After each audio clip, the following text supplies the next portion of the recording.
अस्सलाम वालेकुम dear students. आज हम डिस्कस करने जा रहे हैं first year new book chapter number 6 और टॉपिक है मेरे पास एडियाबैटिक प्रोसेस। ये भी आइसोथर्मल प्रोसेस की तरह बहुत ज़्यादा इंपॉर्टेंट टॉपिक है। तो लेक्चर को स्टार्ट करते हैं। Welcome, you are on physics of how and I am your mentor Jain Shabbir. अच्छा बच्चों, टॉपिक का नाम है मेरे पास एडियाबैटिक प्रोसेस। एडियाबैटिक प्रोसेस होता क्या है, इसकी डेफिनेशन देख लेते हैं। ऐसा process, the process in which no heat enters और लीव्स द सिस्टम, जिसमें ना तो कोई हीट सिस्टम में एंटर करे और ना लीव करे, तो उस प्रोसेस को मैं एडियाबैटिक प्रोसेस कहूंगा। यानी एडियाबैटिक प्रोसेस में हीट के अमल दखल का कोई ताल्लुक ही नहीं है। मैं एग्जांपल देता हूँ। मान के चलो ये सिलेंडर है, सिलेंडर में मेरे पास गैस है, इसके पिस्टन के ऊपर मैंने 5 kg का मैस रखा हुआ है, ठीक है। अब जैसे ही मैं इस मैस के साथ कुछ एडिशनल वेट और एड अप करूंगा, 5 kg plus 5 kg 10 kg mass, तो होगा क्या, गैस होगी कंप्रेस। गैस के कंप्रेस होने से, यहाँ पे वॉल्यूम के कम होने से टेम्परेचर गैस का बढ़ जाएगा, और टेम्परेचर के बढ़ने से क्या होता है, इंटरनल एनर्जी बढ़ जाती है। पहले इंटरनल एनर्जी थी U1, अब टेम्परेचर बढ़ गया क्योंकि गैस कंप्रेस हुई, तो टेम्परेचर गैस का बढ़ गया और अल्टीमेटली उसकी इंटरनल एनर्जी U2 बढ़ गई। अब इस पूरे प्रोसेस के दौरान मैंने वर्क किया, इंटरनल एनर्जी बढ़ गई, ठीक है। इस पूरे प्रोसेस के दौरान ना तो मैंने हीट सिस्टम में एंटर की है और ना ही मैंने हीट सिस्टम में से एग्जिट करवाई है, तो इस प्रोसेस को मैं बोलूंगा एडियाबैटिक प्रोसेस, ठीक है। इसमें ना तो हीट एंटर की है ना ही एग्जिट की है। अच्छा, अब चूंकि इसमें कंप्रेस हुई है गैस, तो इसे मैं एडियाबैटिक कंप्रेशन बोल दूंगा। एडियाबैटिक कंप्रेशन, जब मैंने गैस को कंप्रेस किया तो इसे मैं एडियाबैटिक कंप्रेशन। अच्छा, एडियाबैटिक एक्सपेंशन क्या होगी, वो बिल्कुल इसकी उलट है। लेट्स सपोज वो देख लेते हैं। यहाँ पे मान के चलो यही मेरे पास सिलेंडर है, सिलेंडर में है ये मेरे पास गैस, और यहाँ पे मैंने कुछ वेट रखे हुए। ये मेरे पास गैस है कुछ, यहाँ पे मैंने 5 kg के 2 वेट रखे हुए, ठीक है। अभी गैस है कंप्रेस, ठीक है। अब जैसे ही मैं एक वेट को कम करूंगा, होगा क्या, गैस एक्सपैंड करेगी। लेट्स सपोज ये मैंने एक 5 kg का रिमूव कर दिया, एक ही 5 kg का बच गया, तो अब गैस क्या करेगी, एक्सपैंड करगी। अब जब गैस एक्सपैंड करेगी, गैस ने एक्सपैंड किया, जब गैस एक्सपैंड करेगी तो इसका वॉल्यूम बढ़ेगा। वॉल्यूम के बढ़ने से क्या होगा, गैस ठंडी हो जाएगी, इसका टेम्परेचर कम होगा, और टेम्परेचर कम होगा तो इसकी इंटरनल एनर्जी भी कम हो जाएगी, ठीक है। यहाँ पे देखो इंटरनल एनर्जी पहले ज्यादा थी, अब मैंने एक्सपैंड करवाया, टेम्परेचर वॉल्यूम बढ़ जाएगा, टेम्परेचर कम हो जाएगा, अल्टीमेटली इंटरनल एनर्जी भी यहाँ पे ड्रॉप कर जाएगी। अब इस प्रोसेस में भी देखो हीट का कोई अमल दखल नहीं है। मैं वेट मैस वगैरह को प्रेशर कम ज्यादा करके एक्सपैंड करवा रहा हूँ या कंप्रेस करवा रहा हूँ, इसमें हीट का अमल दखल नहीं है। हीट को ना मैं एंटर करवा रहा हूँ ना एग्जिट करवा रहा हूँ, तो इस प्रोसेस को भी मैं एडियाबैटिक प्रोसेस बोलूंगा। और इसमें चूंकि गैस एक्सपैंड करी है तो इसे मैं एडियाबैटिक एक्सपेंशन बोलूंगा। एक्सप्लेनेशन की तरफ आते हैं। एडियाबैटिक एक्सपेंशन क्या होता है, इफ गैस एक्सपेंड्स, अगर गैस मेरे पास सिस्टम में एक्सपैंड करेगी एंड डज एक्सटर्नल वर्क, और जब गैस एक्सपैंड करेगी तो यहाँ पे ये जो गैस वर्क करेगी इसे मैं बोलूंगा work done by the gas, ठीक है। गैस एक्सपैंड कर रही है तो गैस वर्क कर रही है सराउंडिंग के ऊपर, and gas does external work, और सूर्य में जब गैस एक्सपैंड करेगी तो सूर्य में एक्सटर्नल वर्क करेगी gas. It is done at an expense of internal energy, इस वर्क की वजह से इसकी इंटरनल एनर्जी कम होगी। ये किस बिहाव पर ये वर्क कर रही है, किस बिहाव पर सराउंडिंग पे वर्क कर रही है, अपनी इंटरनल एनर्जी की वजह से। तो यही वो कहता है कि जो वर्क डन हो रहा है, it is done at an expense of internal energy, वो इंटरनल एनर्जी के बिहाव पर हो रहा है of its molecule, and thus temperature of a gas falls, और इसी की वजह से जो टेम्परेचर है सिस्टम का गैस का वो फॉल कर जाएगा। मतलब जब गैस अल्टीमेटली एक्सपैंड करती है, वॉल्यूम बढ़ जाता है, टेम्परेचर कम हो जाता है, इंटरनल एनर्जी भी ड्रॉप कर जाती है। इसी को उसने दूसरे सेंस में लिखा हुआ है कि जब ये गैस वर्क करेगी सराउंडिंग के ऊपर, तो ये जो वर्क करने की एनर्जी है इसके पास कहाँ से, इसकी इंटरनल एनर्जी की जो एनर्जी थी वो उसने यूटिलाइज की। जो इंटरनल एनर्जी थी इसने वो वाली एनर्जी को यूटिलाइज करते हुए एक्सटर्नली वर्क किया है, तो अल्टीमेटली इंटरनल एनर्जी कुछ ना कुछ कम होगी, तो टेम्परेचर भी गैस का कम ही हो जाएगा। यही बात उसने लिखी है, and thus temperature of a gas falls. कोई प्रॉब्लम इसमें ऐसा कुछ भी नहीं है, ठीक है। एक एडियाबैटिक एक्सपेंशन देख लिया ये वाला, और एडियाबैटिक कंप्रेशन, बस हीट का अमल दखल नहीं, वर्क और इंटरनल एनर्जी आपस में खेलेंगे, हीट को नहीं। अच्छा, फर्स्ट लॉ ऑफ थर्मोडायनामिक्स को लगाते हैं एडियाबैटिक प्रोसेस के लिए। फर्स्ट लॉ ऑफ थर्मोडायनामिक क्या है, heat entered to a system is equal to the change in internal energy of a system plus work done by the system on the surrounding।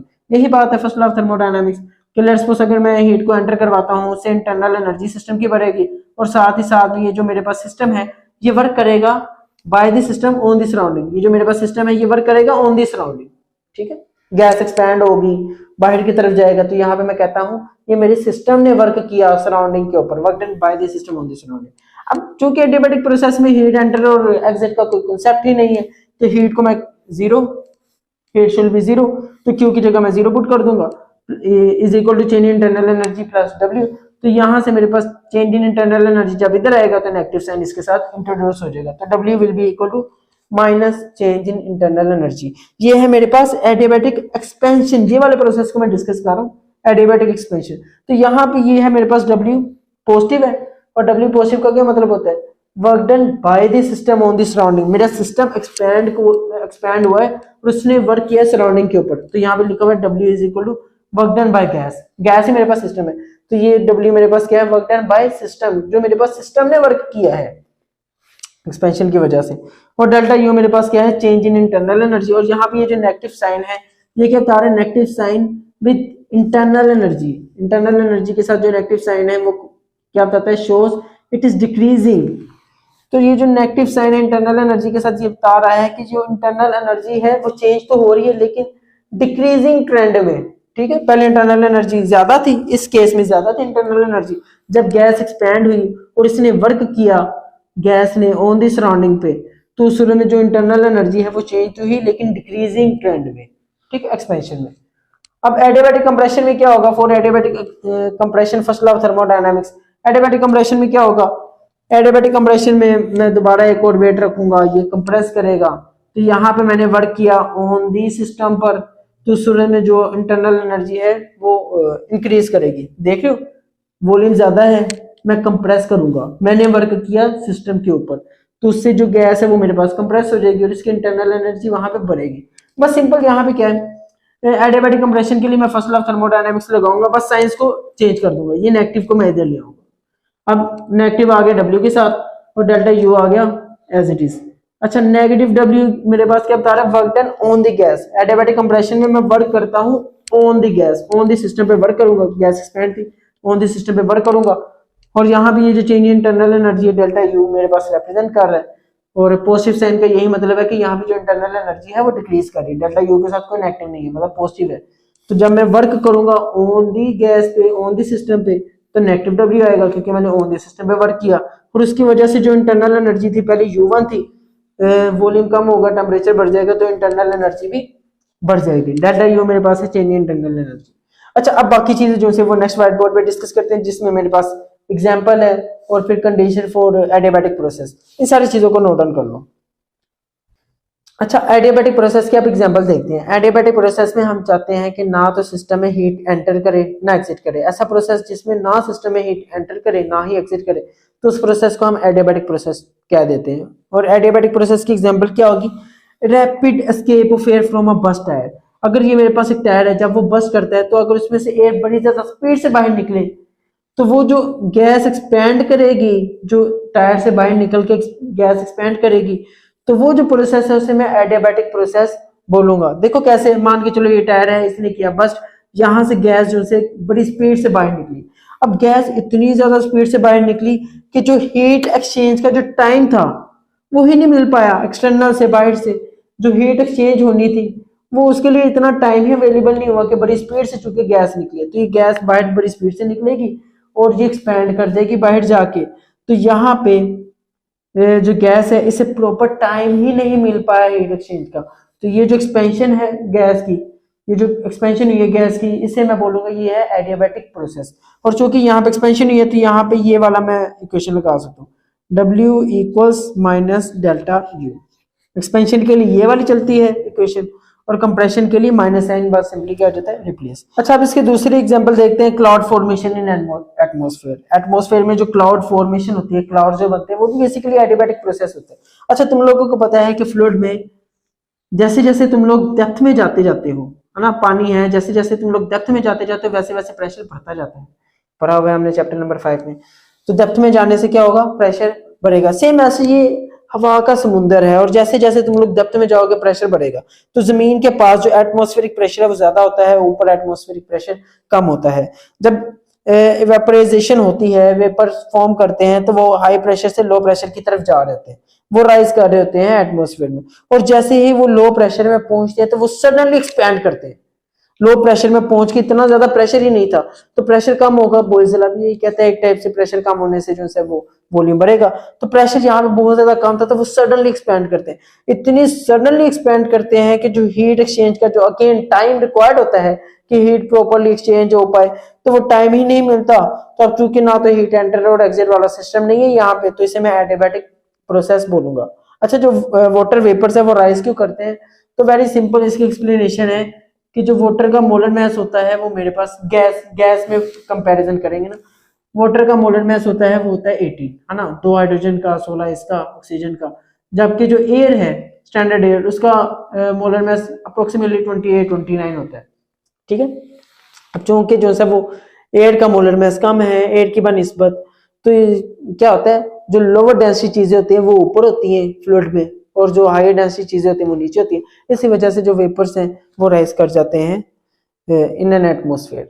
ठीक है, और तीसरी example है मेरे पास rapid expansion and compression of sound waves through air. अच्छा, वैसे ये जो क्लाउड फॉर्मेशन वाली है ना, ये तुम लोग वैसे एक्सपेरिमेंट भी कर सकते हो कि एक बोतल हो मेरे पास प्लास्टिक की, उसमें अगर मैं बहुत ज्यादा प्रेशर के साथ गैस को इंसर्ट कर दूं, प्रेशर बहुत ज्यादा प्रेशर हो, जब मैं सडनली जब मैं कैप को ओपन करूंगा तो गैस बड़ी ज्यादा रैपिडली बाहर निकलेगी तो क्लाउड फॉर्मेशन हो जाएगा।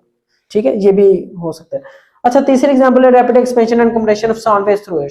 जब हम बोलते हैं तो जो साउंड वेव्स की वजह से जो कंप्रेशन और रिफ्लेक्शन होती है, एक्सपेंशन और कंप्रेशन होती है साउंड वेव्स की, वो भी इतनी ज्यादा रैपिड होती है कि वो प्रोसेस भी एडियाबैटिक प्रोसेस होता है। फॉर एग्जांपल ये मेरे पास है एयर, इसे मैंने एयर को लेयर की फॉर्म में रिप्रेजेंट किया हुआ है। जैसे ही मैं बोलता हूँ मेरी sound waves very next air के मॉलिक्यूल्स के साथ जाकर स्ट्राइक करते हैं और वहां पे जो एयर की लेयर्स हैं वो कंप्रेस हो जाती है। ये साउंड मैंने बोला जो एयर की लेयर्स हैं वो होगी कंप्रेस। यहाँ पे क्या हुआ है एडियाबैटिक कंप्रेशन।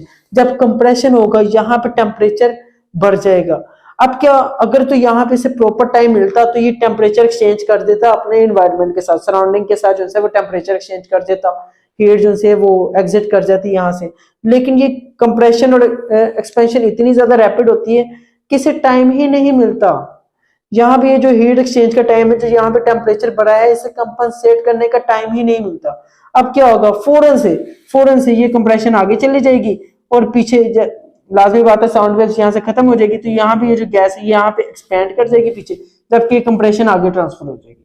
ठीक है, और फिर क्या होगा, ये वापस जो है वो कंप्रेशन आगे ट्रांसफर हो जाएगी, रिफ्लेक्शन आगे आ जाएगी, साउंड वेव्स पीछे वाली लेयर्स दोबारा नॉर्मल होती जाएंगी। अब इस पूरे ये प्रोसेस इतना ज्यादा रैपिडली हो रहा है कि यहाँ पे ये जो कंप्रेशन की वजह से टेम्परेचर राइज हुआ है या रेयरफेक्शन की वजह से टेम्परेचर ड्रॉप हुआ है, इससे प्रॉपर एक्सचेंज का टाइम ही नहीं मिल रहा। अगर प्रॉपर एक्सचेंज का टाइम नहीं होगा तो चूंकि यहाँ पर भी अगेन हीट ना एंटर करी ना एग्जिट करी, तो इसे भी मैं एडियाबैटिक की कैटेगरी में डालूंगा।